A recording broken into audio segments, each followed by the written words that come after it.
سب سے زیادہ یعنی ایک ایسا ایشو ہے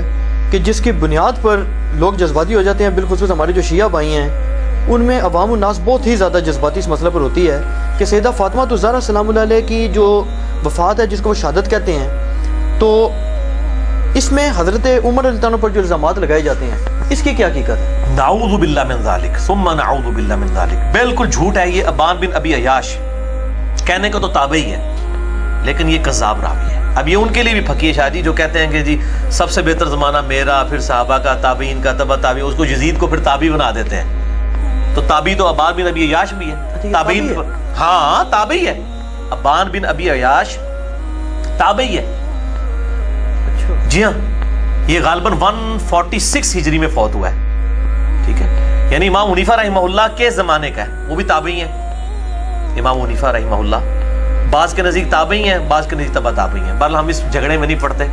علی بن عثمان حجبیری نے ان کو کشف المحجوب میں تبع تابعی لکھا ہے، اور مجھے یہ مضبوط قول تبع تابعی والا لگتا ہے۔ بہرحال یہ ان کے زمانے کا ہی ہے،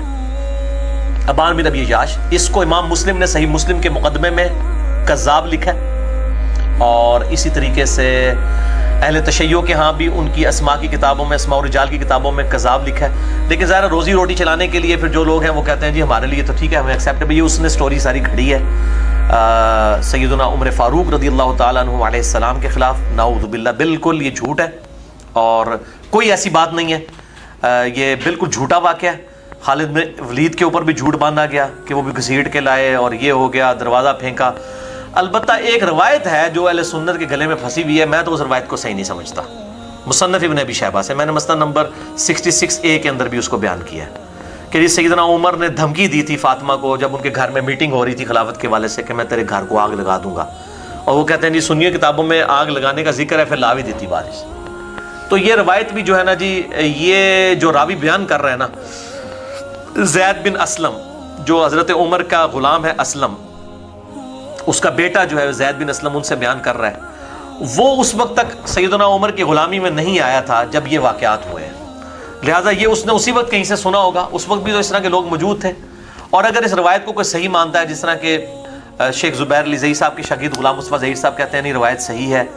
اور وہ اس کو پازیٹیو لیتے ہیں، وہ کہتے ہیں اس میں تو سیدہ فاطمہ کی عزت ہے کہ ان کے گھر میں میٹنگ ہوتی تھی اور سیدنا عمر نے بڑے اچھے الفاظ میں ان کو کہا کہ جی آپ ہمیں اللہ کے محبوب کے بعد سب سے محبوب ہیں صلی اللہ علیہ وآلہ وسلم، وہ اس کو دوسری طرف لے جاتے ہیں۔ تو میرے بھائیو، ہر لوگ اپنی طرف، میرے نزدیک تو یہ روایتیں جو ہیں وہ صحیح نہیں ہیں،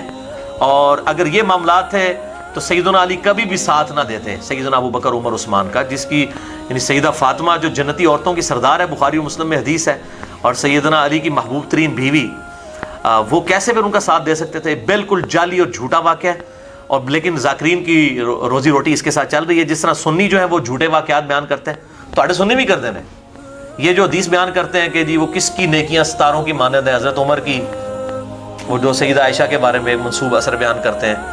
اور یہ مشکات میں موجود ہے، امام شیخ زبیر صاحب نے بھی لکھا ہے یہ جھوٹی روایت ہے، شیخ البانی نے بھی کہا جھوٹی۔ اور پھر سیدہ عائشہ نے پوچھا کہ بتائیے کہ کس کی نیکیاں ستاروں کے، ان کا سیدنا عمر کی کہا کہ میرے باپ، ان کا جی وہ تو تیرے، ان کی پوری زندگیاں تیرے باپ کی ایک رات کی نیکی کے برابر نہیں ہو سکتی ہیں۔ یہ جعلی روایت، حالانکہ اس سے بڑی روایت صحیح مسلم میں ہے کہ سیدنا عمر کہتے ہیں کہ میں پوری زندگی علی پر رشک کروں گا، کہ غزوہ خیبر کے موقع پر حضرت علی کے فضائل والے چیپٹر میں نے اس 72 حدیث میں روایت ڈالی ہے، اور اس کے راوی بھی ابو ہریرہ ہے۔ شاہ جی یہ کہتے ہیں ابو ہریرہ بغض رکھتے تھے اہل بیت کے ساتھ۔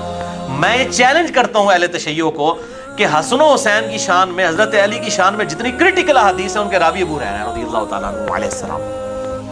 اس حدیث کے بھی راوی ہیں۔ وہ کہتے ہیں حضرت عمر کہتے ہیں میں رشک کرتا تھا کہ علی کو جھنڈا ملا، مجھے مل جاتا کاش، اور حضرت عمر کہتے ہیں مجھے کبھی تمنا نہیں ہوئی لیڈرشپ کی سوائے اس موقع کے۔ یہ صحیح مسلم میں نے 72 حدیث میں ڈالی ہوئی ہے، تو یہ بالکل جھوٹ ہے جی، میں اس بات کو نہیں مانتا۔ اچھا، اسی میں علی بھائی ضمناً ایک سوال ہو جائے کہ یہ جو حضرت علی علیہ السلام نے جو حضرت فاطمہ کی وفات کے بہت عرصہ بعد بھی اپنے بچوں کے نام رکھے ہیں، یہ تاریخ میں ملتا ہے ایسی چیزیں کہ ابو بکر عمر عثمان نام رکھے ہیں، بعد میں ائمہ بیت سے ایسے نام منسوب ہیں ان کی اولادوں سے، تو اس پر اہل تشیع حضرات جو ہیں وہ ایک بات کرتے ہیں، وہ کہتے ہیں جی یہ نام عرب میں کامن تھے اور یہ تو کوئی دلیل آپ لوگوں کے پاس نہیں ہے، ایسے نام عرب میں کامن تھے، آج چلو ایک بات بن گئی ہے، لیکن اس وقت تو لوگ رکھ لیا کرتے تھے۔ میرا خیال ہے جب زخم تازہ تھا اس وقت نام رکھنے چاہیے تھے۔ ان سے ذرا پوچھیں کہ تاریخ کے اندر اہل سنت کے کتنے ائمہ ہیں جن کے نام یزید ملتے ہیں؟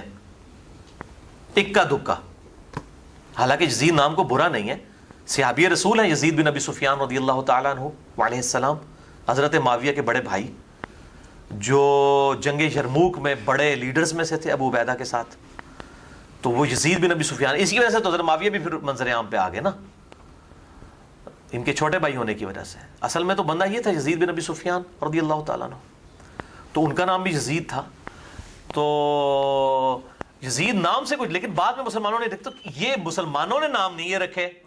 تو یہ کس طرح ہو سکتا ہے کہ سیدنا علی رضی اللہ تعالیٰ عنہ اپنے بیٹوں کے نام جو ہیں وہ ابو بکر, عمر, عثمان رکھ لیتے. اب ان کے گلے میں پھنسے ہوئے ہیں, شیعہ مانتے ہیں کہ بیٹوں کے نام رکھے ہوئے ہیں, انکاری نہیں ہے. ان کو پوچھیں کہ وہ کس طرح نام رکھ سکتے تھے اگر ان کا دل ان سے خلفائے ثلاثہ سے دکھا ہوا تھا. تو یہ بالکل ان کا جو ہے موقف باطل ہے. وہ ان سے محبت رکھتے تھے اور اور وہ بھی ان کے ساتھ محبت رکھا کرتے تھے. الحمدللہ. انشاءاللہ تعالی میں وقتاً فوقتاً کچھ کہیں پہ موقع ہے تو میں کچھ باتیں بیان بھی کر دوں گا ان کی محبت کے آپس میں. جی, تو اس میں